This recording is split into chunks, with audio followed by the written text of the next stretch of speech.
Doctor Mohammad Yunus সহ ৫ জনের বিরুদ্ধে মামলা হয়েছে এমন একটি দাবি ছড়িয়ে পড়তেই শুরু হয় ব্যাপক আলোচনা সমালোচনা। কিন্তু পরে দেখা যায় তাদের বিরুদ্ধে কেবল মামলার আবেদন করা হয়েছিল, যা পরবর্তীতে আদালত খারিজ করেছে। এর মধ্যেই বিভ্রান্তি আরো বাড়ে যখন অ্যাসিড নিক্ষেপ এবং শিশু নির্যাতনের দুটি ভিন্ন প্রেক্ষাপটের ঘটনাকে বিএনপির নেতাকর্মীদের সাধারণ মানুষের উপর নির্যাতনের ঘটনা হিসেবে অপপ্রচার চালানো হয়। চলুন দর্শক কিছু ফ্যাক্ট চেক দেখে দিচ্ছি।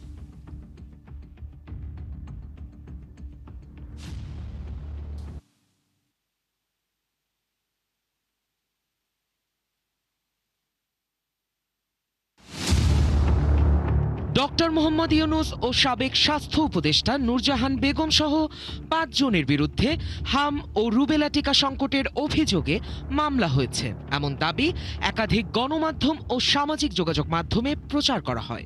বহু মানুষ দাবিটিকে ঘিরে বিভ্রান্ত হয়ে প্রতিক্রিয়াও জানায়। তবে রিউমার স্ক্যানার টিমের অনুসন্ধানে দেখা যায় দাবিটি সঠিক নয়। মূলত এ বিষয়ে আদালতে একটি মামলার আবেদন করা হলেও শুনানি শেষে ঢাকার সিএমএম আদালত আবেদনটি খারিজ করে দেন।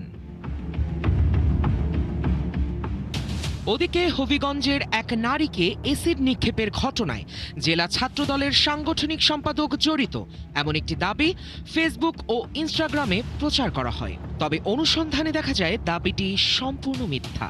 ঘটনাটি এক নারী শ্রমিকের ওপর তার সাবেক স্বামীর হামলার ঘটনা, যার তথ্য একাধিক গণমাধ্যমের প্রতিবেদনেও নিশ্চিত হয়েছে। এছাড়া হবিগঞ্জ জেলা ছাত্র দলের কমিটিতে রিয়াজুল ইসলাম হৃদয় নামে কোনো সাংগঠনিক সম্পাদক নেই। বর্তমান সাংগঠনিক সম্পাদকের নাম ভিন্ন। আবার যশোরে চাঁদা না দেওয়ায় বিএনপির লোকজন প্রবাসী শিশুকে নির্যাতন করছে এমন দাবিতে একটি ভিডিও সামাজিক মাধ্যমে ব্যাপকভাবে ছড়িয়ে পড়লেও ভিডিওটির সঙ্গে যশোর, বাংলাদেশ বা কোনো রাজনৈতিক দলের সম্পৃক্ততার সম্পর্কই নেই। এটি ফিলিপাইনের টাগুইক সিটিতে ঘটে যাওয়া একটি ঘটনার ভিডিও, যেখানে ৩ বছর বয়সী এক শিশু তার মায়ের সহবাসী বন্ধুর নির্যাতনের শিকার হয়েছিল। ফিলিপাইনের গণমাধ্যম ও সংশ্লিষ্ট কর্তৃপক্ষের তথ্যেও একই ঘটনার সত্যতা পাওয়া গেছে। গুজব এখানেই শেষ নয়, আরও আছে। সেলিনা হায়াৎ আইভে জামিন পাওয়ার পর ধানমন্ডি ৩২ নম্বরে গিয়ে ভিক্টোরি সংকেত দেখিয়েছেন এমন দাবিতে একটি ছবি সামাজিক মাধ্যমে ছড়িয়ে পড়ে। কিন্তু দাবিটির পক্ষে নির্ভরযোগ্য তথ্য বা গণমাধ্যমের প্রতিবেদন নেই। যাচাই করে দেখা যায় ছবিটি বাস্তব নয়, বরং এআই প্রযুক্তি ব্যবহার করে তৈরি করা হয়েছে। দর্শক, আজকের অপতথ্যগুলো যাচাই করতে গিয়ে দেখা গেল সামাজিক মাধ্যমে বিভ্রান্তি ছড়াতে ধারাবাহিকভাবে প্রচার করা হচ্ছে নানা গুজব। যথারীতি রাজনৈতিক অস্থিরতা তৈরি করতে ছড়ানো হচ্ছে অধিকাংশ গুজব। নানান অভিনব কৌশলে ছড়ানো এসব গুজবের ফাঁদে না পড়তে সচেতন থাকার পরামর্শ বিশ্লেষকদের। সায়ক দাস, ৭১। দর্শক, ইতিমধ্যেই জানিয়েছি আজ আমাদের সাথে যুক্ত আছেন রিউমার স্ক্যানারের জ্যেষ্ঠ ফ্যাক্ট চেকার তানভীর মাহতাবাবির। যুক্ত হচ্ছে তার সাথে। তানভীর মাহতাবাবির, আপনাকে স্বাগত জানাচ্ছি আজকের আমাদের এই আয়োজনে।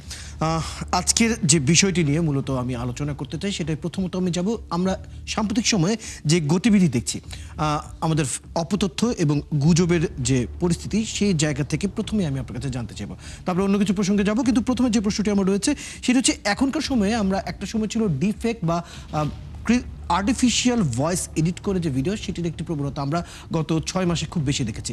সাম্প্রতিক সময় একটু কমই দেখা যাচ্ছে। এখন আবার আমরা দেখছি পুরনো ভিডিওকে যত বেশি নতুন কোনো ঘটনায় সাথে যুক্ত করা যায়, সেই প্রবণতাটা বেশি। এটা কি এই কারণে, কারণ এখন মানুষ অনেক বেশি এআই জেনারেটেড কন্টেন্ট বুঝতে পারছে, তাই বলেই কি পুরনো ভিডিওকে নতুন করে প্রচার করা হয় গুজব আকারে? কি মনে করেন? এটার বিষয়ে বলতে গিয়ে আমি আরেকটা বিষয় অ্যাড করি আপনার সাথে। সাম্প্রদায়িক যে প্রোপাগান্ডাগুলো আমরা নিয়মিত দেখে আসছি বিগত সময়গুলোতে, সাম্প্রতিক সময়ে এই জিনিসটাও একটু একটা মাথা ব্যথার কারণ হয়ে উঠছে। কারণ পুরনো অনেক সাম্প্রদায়িক ভিডিও এখন নতুন করে ইন্ডিয়ান প্ল্যাটফর্মগুলো প্রচার করছে, এবং এটাও একটা বাংলাদেশে আপনি যেটা বললেন যে পুরনো অনেক ভিডিও বাংলাদেশের রাজনৈতিক ক্ষেত্রে প্রচার হচ্ছে, এবং এটা এমন না যে এটা এবারই নতুন ট্রেন্ড, এটা নিয়মিতই হচ্ছে। তবে এখন এটা খুব বেশি হচ্ছে ডেডিকেটেড কিছু প্ল্যাটফর্মের কারণে। কিছু পেজ গড়ে উঠেছে, তাদের কাজই হচ্ছে এই পুরনো ভিডিওগুলো তুলে আনা। এবং সাম্প্রতিক সময় আপনি নিজেও জানেন ধর্ষণের একটা বিষয় ছিল, গত 15-16 দিন ধরে এই বিষয়টা নিয়ে গতকাল রায় হয়েছে। তো এই বিষয়টাকে কেন্দ্র করে অনেক পুরনো ভিডিও আমরা দেখেছি, এবং এটা একটা ট্রেন্ড হয়ে উঠছিল যে পুরনো ভিডিওগুলোকে প্রচার করে নতুনভাবে বিভ্রান্তি এবং একটা অস্থিতিশীল পরিবেশ তৈরির একটা পায় তারা।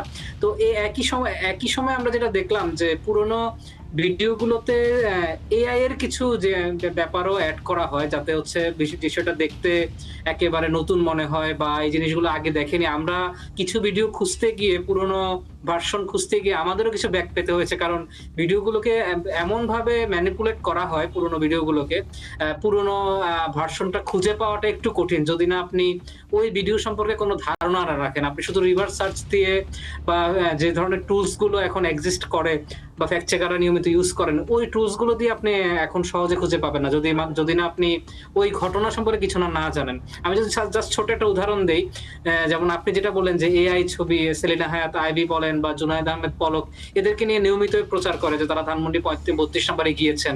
তো আমি যদি এই ঘটনাগুলো বা এই ছবিগুলো সম্পর্কে ধারণা রাখি যে জুনায়েদ আহমেদ পলক বা এখনো জেলে আছেন, তিনি কিন্তু এখনো জামিন পাননি, তো এই ঘটনাগুলো যদি আমি না জানি বা সেক্ষেত্রে কিন্তু আমার জন্য খুঁজে পাওয়াটা একটু কষ্ট। এখন রিভার্স সার্চ বা শুধুমাত্র একটা টুলস দিয়ে কাজ করাটা এখন ফ্যাক্ট চেকারদের জন্য অনেক কঠিন, যদি না আপনি ধারণা না পান। এই ক্ষেত্রে এআই একটা বড় সুবিধা দিচ্ছে, যারা প্রচার করছে এই বিষয়গুলো আমাদের জন্য একটু কঠিন হয়ে যাচ্ছে। তবে আমরা মনে করি এই জিনিসগুলো একটা ট্রেন্ড হিসেবে এখন মানে চলছে, বাট কিছুদিন পরে এই ট্রেন্ডটা গিয়ে হয়তো অন্য কোনো নতুন ট্রেন্ড আসবে, তখন হয়তো নতুন কোনো চ্যালেঞ্জ আমরা হয়তো সামনে দেখবো।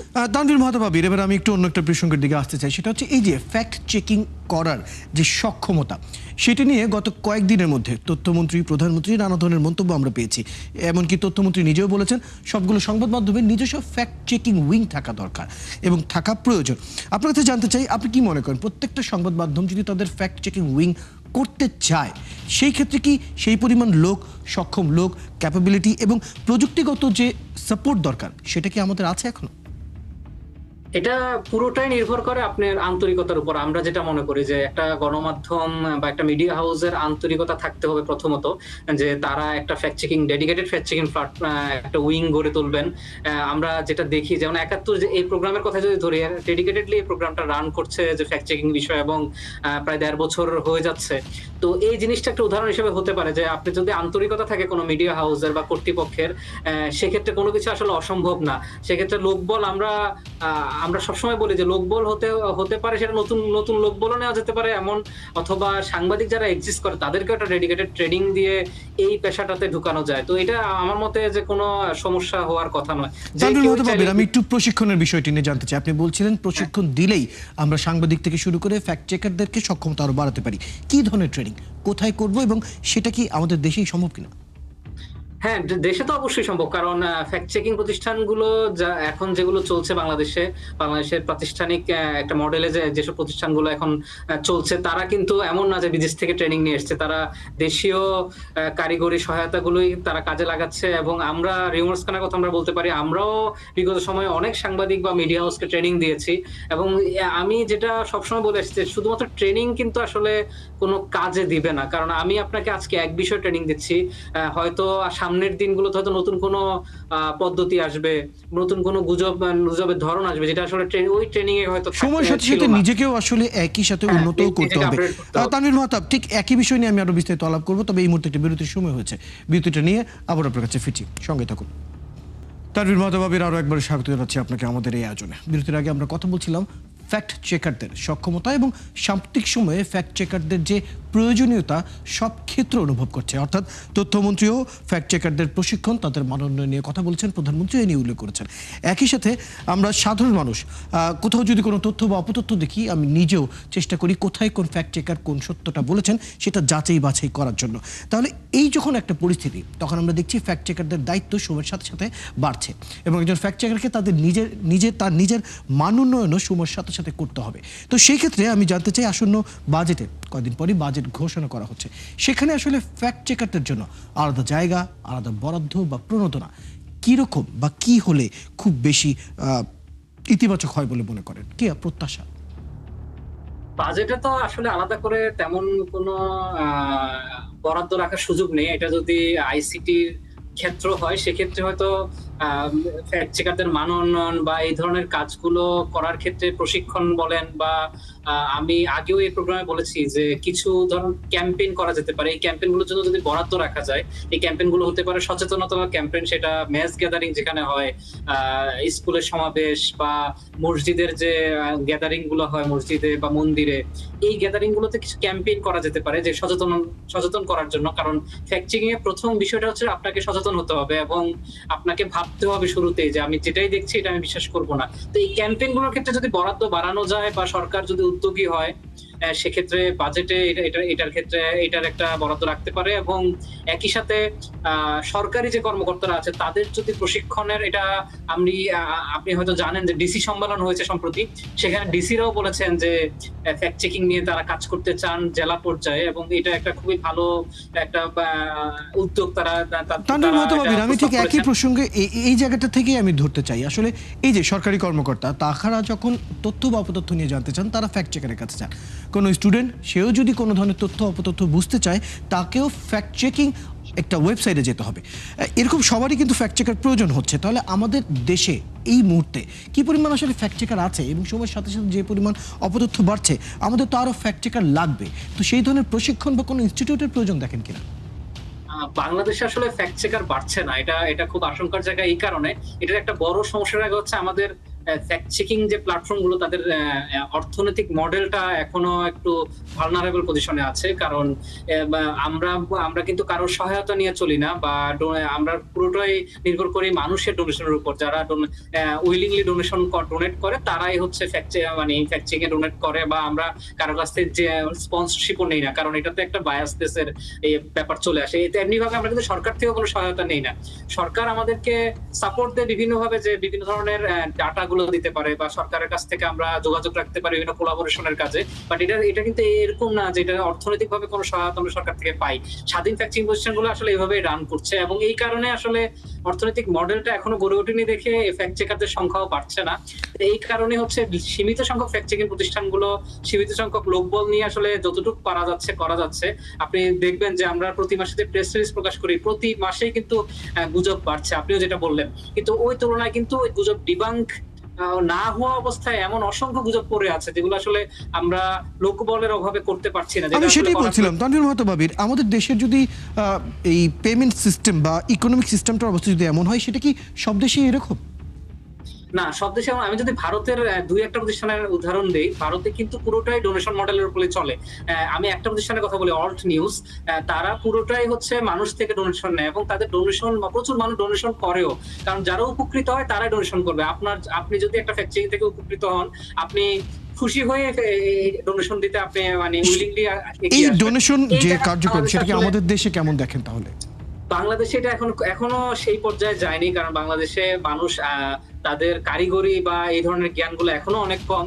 মিডিয়া লিটারেসিটা যেটা বলছি যে এটা অনেক কম। এই কারণে আসলে ফ্যাক্ট চেকিং বিষয়টাই মানুষের কাছে অনেকের কাছে নতুন, যে সেক্ষেত্রে ডোনেশন তো আরো অনেক পরে। তবুও আমরা চেষ্টা করছি আমাদের জায়গা থেকে যতটুকু পারা যায় মানুষকে বোঝানোর বা এটার উপকারিতাটা বোঝানোর। কারণ আপনি যখন উপকারিতা বুঝবেন তখন আপনি এগিয়ে আসবেন। তাহলে মোটা দাগে আমরা তো বলতেই পারি ফ্যাক্ট চেকিং এর যে কাজটি, সেটা কিন্তু সময়ের সাথে সাথে একদম কেন্দ্রে চলে আসছে এবং আমরা যারা আছি তারাই কিন্তু এর সাথে সম্পৃক্ত হচ্ছে। তো এই কারণেই ফ্যাক্ট চেকিং প্রতিষ্ঠান এবং ফ্যাক্ট চেকার যারা আছে তাদেরকে নিয়ে আসলে এখনই সিরিয়াসলি ভাবতে হবে, নাহলে পরবর্তীতে দেখা যাবে খুব বেশি দেরি হয়ে গেছে। তানভীর মাহতাব, আপনাকে অনেক অনেক ধন্যবাদ। আপনার কাছ থেকে বেশ কিছু পরামর্শ এবং তথ্য আমরা পেলাম। ধন্যবাদ সময়টুকু দেওয়ার জন্য। দর্শক, এতক্ষণ আমাদের সাথে ছিলেন রিউমার স্ক্যানারের জ্যেষ্ঠ ফ্যাক্ট চেকার তানভীর মাহতাব। কথা বলছিলাম বেশ কিছু ফ্যাক্ট চেক নিয়ে। দর্শক, আপনারা আছেন ফ্যাক্ট চেক নিয়ে ক্ষেত্রে নিয়মিত আয়োজন ফেক নিউজ স্ক্যানারে। প্রতিদিন আমরা রিউমার দূর করতে হাজির হব ঠিক একই সময়ে একইভাবে। আপনারাও আমাদের সাথে যুক্ত হতে পারেন। কোনো খবর যদি আপনাকে সংশয়ে ফেলে, সেটি একটি স্ক্রিনশট মেইল করতে পারেন fns.71tv@gmail.com অথবা ফেসবুকে যোগাযোগ করুন www.facebook.com/fake-news-scanner।